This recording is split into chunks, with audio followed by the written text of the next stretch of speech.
Want to know exactly how much time you spend on each app? Android has a built-in way to track it. First, go to your home screen and find the app you want to check.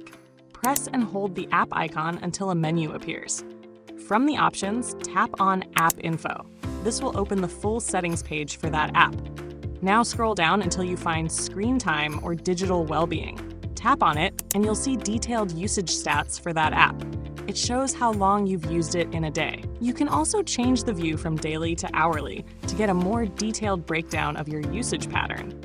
Some phones also let you switch the data view to see things like how many times you open the app or how many notifications you received from it.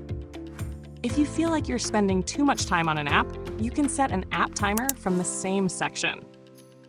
Just choose a limit, and once you hit it, the app will pause or lock for the rest of the day. That's it. Simple way to track, understand, and control your app usage.